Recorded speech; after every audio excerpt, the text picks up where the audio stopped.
We are talking about immediate impact freshmen. Are there any in the 2024 class that can make the jump right away? Then we have to talk about the center of attention. Who is playing the center position for the Gophers in 2024? It is definitely a key opening for the Gophers. And finally, the Indiana game is tonight. We're going to talk about, can the Gophers make it 8 straight wins? Hey, you are Locked On Golden Gophers. No matter what we're going to do here, we're just going to keep rowing. Your daily podcast on the Minnesota Golden Gophers. However it turns out, we're just going to keep rowing.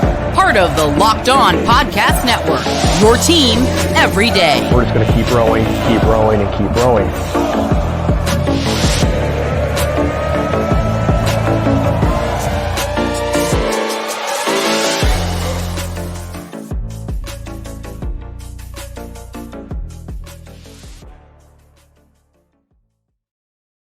You're listening to Locked On Golden Gophers, part of the Locked On Podcast Network, your team every day. My name is Kane Rob, host of the podcast, former collegiate football video coordinator and recruiting assistant, here to talk Golden Gophers with you each and every day of the week, Monday through Friday. We're going to get a Saturday show in this week as well, so that's what we're going to be jumping into. But today, priority straight away, we're talking about the 2024 class. Could there be any freshmen in this upcoming class, true freshmen, that could make an impact and play in 4 or more games on the season? We're going to dive into that. We're going to talk about the center position because it is definitely open, available, and the Gophers need someone to step up there. And then finally, we got to talk about men's hoops taking on Indiana tonight, looking to make it 8 straight wins, 3 straight Big Ten wins in a row, and hopefully another notch in their belt of improvement in the 2024 season. So we're going to dive into all of that and more. Be sure to hit subscribe on YouTube so you don't miss any of your daily Gophers content. And on top of that, follow wherever you get the podcast at Locked On Golden Gophers. Now let's talk about this thing, because first of all, we're going to talk about the recruits over PJ Fleck's time that he has been a coach for the Minnesota Golden Gophers. He has played a number of true freshmen in their seasons. Now, not saying like consistently he's always playing a lot of them. It's probably about an average of 1 or 2 true freshmen that get on the field and play good snaps, good amount of minutes in their year as a true freshman. But who could answer the bell if that trend continues? Well, first, let's take a look at the players who have played in their true freshman seasons. In 2017, I can't recall anybody off the top of my head. Again, it's a weird year because that was Coach Fleck's first year. So you had players leaving, you had a bunch of players coming in and all that jazz. But overall, not anybody of huge note in the 2017 class. But then you moved to 2018, and this was probably his biggest impact freshman class by far. You had Zach Annexstad, who had a number of games where he got to get in and play quarterback as the true freshman. Pretty unique there. On top of that, you had Rashad Bateman, who made an immediate impact for this Gophers team. Daniel Faalele got in there and got starting. Terrell Smith got in there and got opportunities. Mariano Sori-Marin, Benny Sapp, Jordan Howden, Thomas Rush, Carlos Dunlap even got 4 games in that season. So a lot of impact freshmen in the 2018 season. So that goes to show you it can happen if the players are ready or if it is called upon. Now, last year was called upon a bit too, and we'll get there. But overall, 2019, after 2018, you got Tyler Nubin, who got a number of opportunities. You got Brady Weeks, who got his snapping going in the 2019 season. You moved to 2020, Daniel Jackson, Cody Lindenberg, some players that got high quality level of snaps in 4 or more games. And then you go on to 2021, Bucky Irving, Justin Wally, both key impact true freshmen from the jump in that season. Now, 2022, I don't believe we had any true freshmen actually play in that season. So that was kind of the outlier in this scenario. But all of the years prior to, or following his initial year, we've seen impact true freshmen go and get some time for this Gophers program. Even last year, 2023, we saw Darius Taylor get 6 games. And he started 4. We saw Greg Johnson playing 11 games, and he started 2. So overall, there is room for impact for the true freshman. And you start to hear things from the coaches of, wow, he came in and was clicking a lot faster. He picked up the playbook a lot faster. He was standing out from the moment. And there are still players that have that, like Kendrick Lanier is a player from last year that got a lot of that praise but didn't get onto the field. So it also depends on the opening. So you have to take all sorts of things into consideration. Now, you have to take into consideration which positions might be the shallowest. Wide receiver was not the shallowest for us last year. Thus, Kendrick Lanier wasn't able to get on the field. But then you have to also take into consideration the departing starters. What has some key critical openings with impact players leaving? Like at safety, we have Tyler Nubin leaving. Last year, we had Jordan Howden leaving, Terrell Smith leaving. Now, freshmen didn't necessarily step up and take those opportunities, but that is where you can get the chance, where you have a key starter leaving, a ton of snaps leaving. And if you can come in, whether it be early or if you can come in even in that summer time frame and you really hit the ground running, you really pick it up quick, you really hit the strength and conditioning program, and it just, your natural ability is able to go out there and outproduce others. That's how you can start to get the opportunities. Now, when you get the opportunities on the field, what you do with those opportunities goes on to tell you if you can continue with that in the long term in your immediate true freshman season. Now, again, I am not anticipating that players are going to have, or we're going to have a ton of freshmen playing impact minutes. In fact, I think based on the combination of positions being the shallowest, based on the departing starters, and based on the extremely highly recruited players from this class, I think maybe Minnesota has 2 players that can get into some opportunities. But who could those 2 players be? Well, first, let's take a look at the positions. Overall, I think the positions with key openings are the center, the tight end, and the safety. Those 3 position groups have a ton of snaps departing and not a lot of experience behind them. Then on top of that, the shallowest rooms are the interior defensive line, the linebackers, and the quarterback. Now, we already know who's starting at quarterback in Max Brosmer. They still have to find another person to get into that room as a scholarship quarterback for some depth. But Drake Lindsey is the next man up if anything were to happen at this given point in time. So that could be an opportunity depending on what happens in this season. But overall, the top-rated or acknowledged players from this 2024 class that you probably have heard about so much so far: Coy Parrish, safety; Nathan Roy, offensive lineman; Riley Sunrum, defensive lineman; Drake Lindsey, quarterback; Julian Johnson, tight end; Mason Carrier, linebacker; Brett Carroll, offensive lineman, most likely a center. Now, the funny thing is, a lot of those key openings and shallow rooms that I mentioned also go hand in hand with our top talents in the 2024 class. So the opportunity could be there with this talented class having 4 All-American High School Bowl caliber players in the class. Now, I've said it once. I've said it since the bowl game. I've said it before the bowl game. I've said it after the bowl game. I believe truly that Coy Parrish is going to be an immediate impact player for the Gophers. I have not wavered from that take, and he has the talent to be. But the only thing that is not playing in his favor for me is that he isn't an early enrollee, so he won't be here getting the playbook earlier. Now, if he was here in January, I'd be like, man, I would almost say lock it up. Like, it's going to happen. Dude's going to ball out. Dude's going to be ahead of the game. But that doesn't mean that it's impossible. I think it could take more time. It could depend on how well he immerses himself in the playbook outside of his time coming to the university, but I'm sure he'll have it beforehand. On top of that, it depends on how he takes this offseason, how he hits the strength and conditioning, how he transforms his body and gets ready for Division I, Power 5 Big Ten football. Now, if he can go out there and he can push it to the limit, and then he comes in and he's on top of the playbook, he's playing with speed and he's starting to click, that's how you can get yourself into those type of positions. But overall, I think he can get up to speed quickly. Now, on top of that, of the early enrollees, the 2 tight ends coming in, Julian Johnson, Jacob Simpson, both could maybe make a case. That stands out to me. They're early enrollees, so they'll be here getting it under their belts quicker.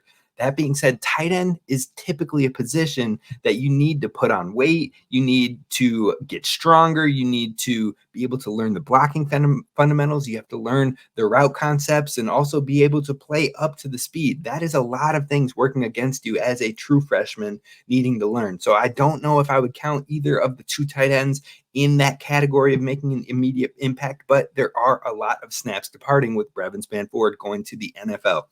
Now, outside of that, Drake Lindsey, like I had mentioned, hopefully he'll have the whole year to learn under Max Brosmer, but we never know what happens regarding health or other things. So it could be a potential that he sees some time maybe in his freshman year, depending on who else they bring in from the transfer portal. But to me, your most likely players in this 2024 class to see immediate impact are Coy Parrish, safety; Riley Sunrum, defensive lineman who could maybe play on the interior; Mason Carrier, a linebacker, and we've shown that we didn't have enough depth in that linebacker room due to injuries last year; and Brett Carroll, who plays the center position, which is a position of need. In fact, we're going to talk about that center position a lot in the next segment and what are Minnesota's options moving forward. But before we get that, I think none of those four I just mentioned are early enrollee players, so they will all be a little bit of a step behind. But if I had to take a shot in the dark, those would be my calls. Now, it may be a slow ramp up, but if they can come in on board and they can get a jump on the playbook and they make sure that they really get busy in the offseason as far as putting in the effort to be in the best shape and the strongest that they can be in the offseason, then they could make a case. Now, here in January of 2024, so way, way out from the season, I think that 2 freshmen will get snaps in 4 games or more, whether it's via special teams or positionally. My best guess would probably be Coy Parrish and then Mason Carrier somehow in special teams, kind of like what Mariano Sorimarin and Thomas Rush did at times. And then if needed, he can step up positionally. But I think Riley Sunrum also makes a case in that defensive tackle rotation as well. There's lots of time between now and then, and we'll get a better look of it after we get out of the spring sessions. But like I said, we have to talk center, because the center is a position that needs attention, and that's what we're going to dive into coming up next. Now, first, I got to talk to you about our friends over at FanDuel, because they have the best deal going on for new customers right now, bar none. And that is the fact that if you put a $5 bet down on anything, win or lose, you can lose your bet and you still get $150 in bonus bets guaranteed. That is what you call a win-win situation. Now, on top of that, you can look at things like same-game parlays, live same-game parlays. You can also explore their new Explore tab for different options, and you can go to the Parlay Hub and find the best way to play popular plays over at FanDuel.com/lockedon. So take advantage of that today. Again, a $5 bet placed, and you guaranteed have $150 in bonus bets, win or lose, at FanDuel.com/lockedon. FanDuel, official partner of the NFL and Locked On.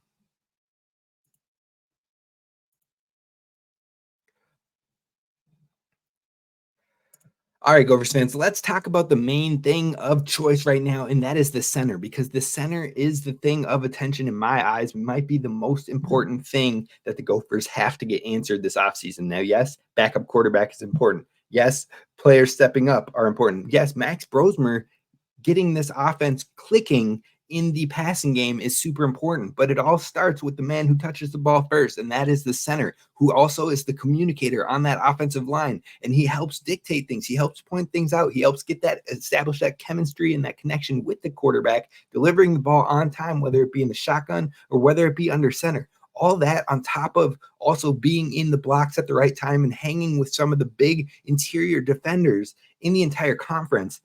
The center position is heavily underrated in my position when it comes to its importance, but also so valuable. And the Gophers have had some staples of consistency at that center position in Fleck's entire career with the Minnesota Golden Gophers.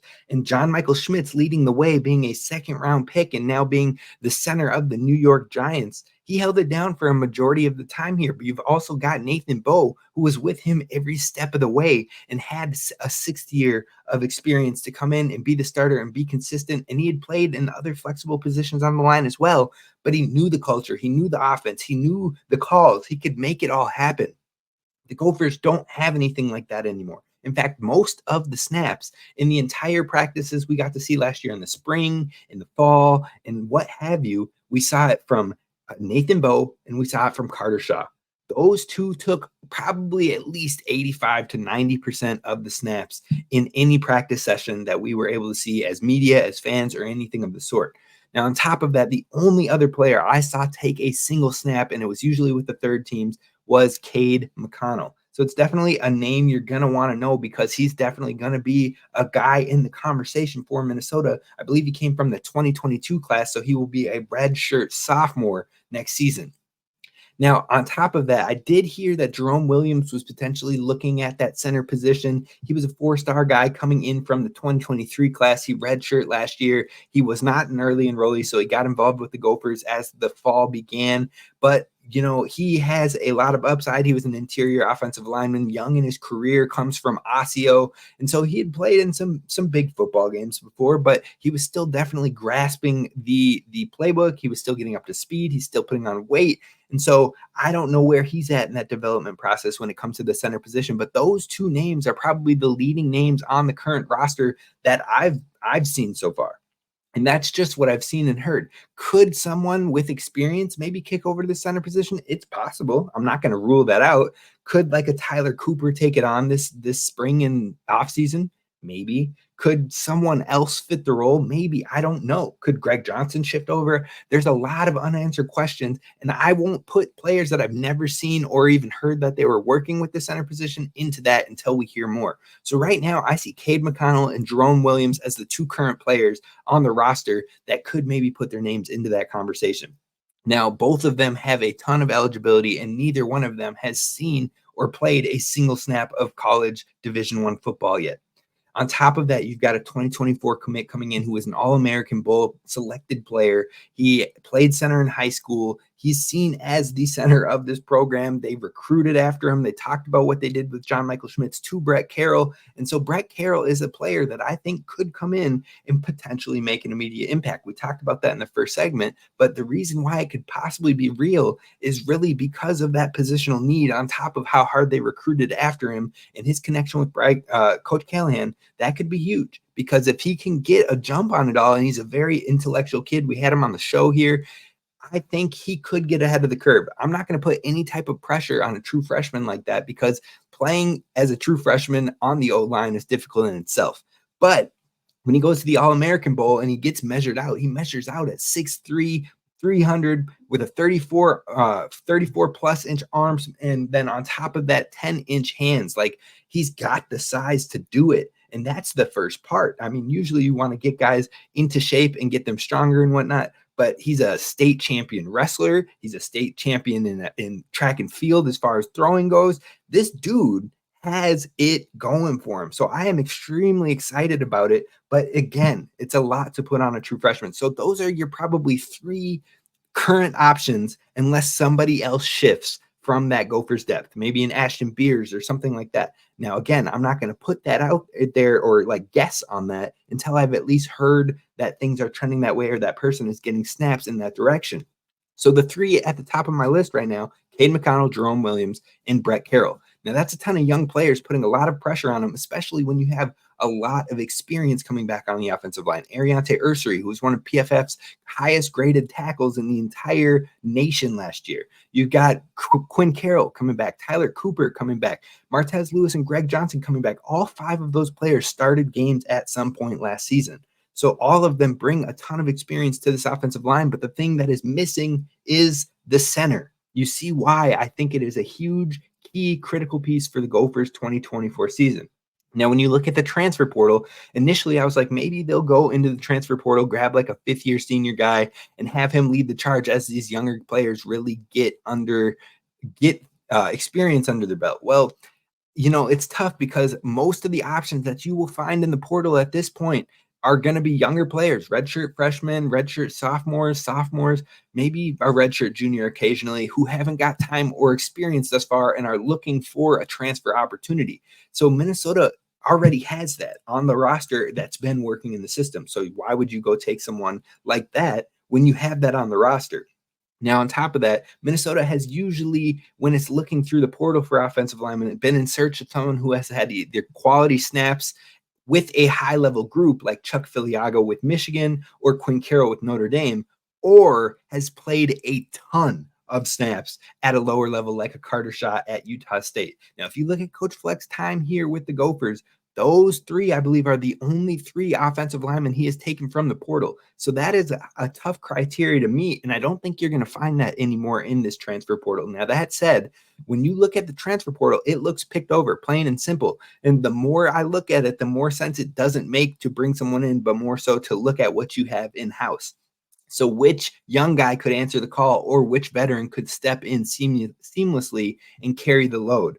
So overall, I think maybe maybe I would keep an eye on someone like a Tyler Cooper or an older player who has a knowledge of the offense that could step in, who has shown the consistency and the intelligence on the field to make it happen. Maybe something like that could work. We'll find out. But otherwise, you got to look at a young guy. Now, if you look at the transfer portal, I would have maybe looked at Tanner Miller coming from Oregon State, but he's gone to Michigan State now. I would have looked at, I think it's Seth McLaughlin from Alabama, who had one really bad playoff game, but had played consistently throughout the year. And then all of a sudden he hits the portal and he's snatched up immediately by Ohio State. So both of them snapped up by Big Ten schools nonetheless. So two names maybe you could keep under your eye is Kamar Bell. He comes from FAU. He did play at Auburn prior to Florida Atlantic. And so he can play guard or center. He has the size and he has played in the SEC a little bit on top of then logging a lot more time at FAU. So that kind of fits that criteria we've seen from PJ Fleck in the transfer portal before. And I believe he has 1 year of eligibility left. So it can help your younger guys continue to develop or maybe even try to compete and push him for a spot. Another person is Chance Carroll of UNC. I'm not really sure if he's played the center position. He has some depth and some snaps and experience in the ACC, but I'm not going to lie to you. I just wanted to throw this guy onto the list because we've got Quinn Carroll, we've got Brett Carroll, so why not throw on another Carroll and Chance Carroll to potentially take a swing on? But regardless, this position is going to be a key question for the Gophers in the offseason. And Minnesota has had that rock-solid center play, so who could be the future and who will step up? If I were a betting man, I would probably say Cade McConnell leads the charge for this spring session, and everything is up in arms from there. We will not know who has this center position probably locked up until late into fall camp. If that, the Gophers are going to probably try a whole bunch of things just like they did heading into last season and shifting people to different positions. Quinn Carroll kicking from guard to outside to tackle. Who knows what could happen, but the Gophers have a great offensive line coach and have had consistency on the O-line. So hopefully they'll continue to build on that moving forward. Now, the final thing we're going to talk about today is Minnesota and the basketball team looking to make it 8 straight victories. Why I think they could beat Indiana coming up next. First, I want to talk to you about our friends over at Gametime because right now is the time to make it happen. Gametime is the fastest growing ticketing app in the country, and that is for a reason. Because Gametime, they are the best in the business, in my opinion, because what you can do is you can get an in-seat view of what the seats you're looking at are. But on top of that, if you're looking at if Minnesota beats IU, they're going to have the hottest ticket in town when they play Iowa on Monday, and you're going to want that ticket, and you're going to want it without the hidden fees and all that. And Gametime has you covered there because you can go to the all-in tab, and you can find out what your tickets will cost, what the seat view is, and no hidden fees with that all-in. So you know exactly how much you're going to pay, so you can stop stressing about tickets and start getting excited for the fun. And on top of that, hopefully getting excited for Minnesota to continue on another winning streak. But regardless, you need to download the Gametime app today and then use promo code LOCKEDON for $20 off your first purchase. So download Gametime today. It's the fastest ticketing app that's growing in the nation right now, and it's definitely one you're going to want to take advantage of.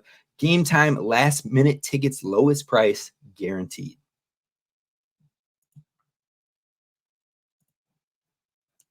All right, Gophers fans, let's wrap it up with the Gophers versus IU. Now, we talked about it a little bit earlier in the week and who I thought the X factor was, who the key players are. So definitely check that older episode out if you want a little bit more of a breakdown. But Minnesota's looking to make it 8 straight wins against IU on the road today at Assembly Hall. And you know what? Heading into the week, it had been slightly painted as a long shot, with IU potentially being a very solid team. And then IU absolutely collapsed. Indiana collapsed against Rutgers. And now they're 101st in the net rankings. And that's good for 12th in the Big Ten Conference when it comes to the net rankings in college basketball. Now, suddenly, this looks like a game where Minnesota should not drop it. And it could be unfairly hit in their own rankings, where they currently sit at 9th in the Big Ten and 86th in the entire country. Though I'm not going to lie to you, seeing Michigan State still at 4th in the conference and 26th in the country in the net rankings at 9 and 7 is not a good look for the overall quality of what these net rankings are supposed to be doing. So we'll see what happens there. But regardless, Rutgers took down Indiana on Tuesday, winning 66-57. And the largest separators in that game were defense and also the battle of the boards. Rutgers won the battle of the boards by 11 rebounds, absolutely dominating on the glass. Now, when you hear defense, that's music to Minnesota fans' ears because with Ben Johnson right now, the team finds its success. It is totally predicated on defense and then moving the ball on offense, generating good shots and open looks, efficient looks for the Gophers. Now, defense is our bread and butter, so that should play in our favor, but the rebounds, that could be a struggle for the Gophers. They haven't been the most consistent on the boards, but overall, you've got Khalil Ware, who is absolutely a monster. He's averaging close to 10 rebounds a game, and it's going to be tough to slow him down. Like I said earlier in the week, Pharrell Payne is my X factor for the week when it comes to Khalil Ware, because I think you're going to have to slow him down on the boards. You're going to have to slow him down offensively. And Pharrell Payne is probably going to draw that battle most of the game. Dawson Garcia will get some looks. Maybe Joshua Joseph gets some looks on defense against him. But overall, I think Pharrell Payne is the guy. And that's going to be key for the Gophers. He is the X factor. Now, Indiana desperately needs this game. So they're going to come all out at home and try to get back on track. Because if you look at Indiana's schedule moving forward, it is tough.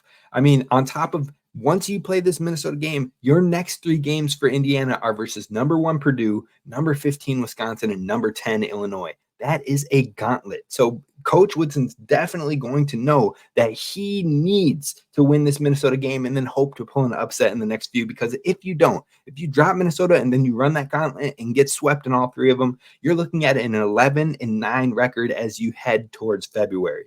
And that is just not going to do it. That is going to be a very difficult deficit to get out of as you try to get your name into tourney consideration. So Indiana's definitely going to go all out in this matchup at home, and Minnesota's going to have its challenge cut out for him. Now, if Elijah Hawkins can keep the offense flowing and the team is definitely locked in on defense, then I think Minnesota definitely has a strong chance in this game. Now, all of that being said, a major Dawson Garcia game would be perfect timing. I mean, like chef's kiss timing. If he could come out and he could drop his 20-plus point double-double, multiple, like maybe 12 rebounds, 20-plus points, a couple assists, maybe 2 threes in the game. If Dawson Garcia can catch fire and get back to his pre-injury ways, I think Minnesota will be in a great position to keep the win streak going and the momentum rising. We're going to find out tonight. It's a big one for the Gophers. I will see you tomorrow where we'll talk about what we learned from this Indiana game and a little bit more. I'll see you then. Roll the boat, Sky, you my go Gophers. And as always, don't forget to subscribe.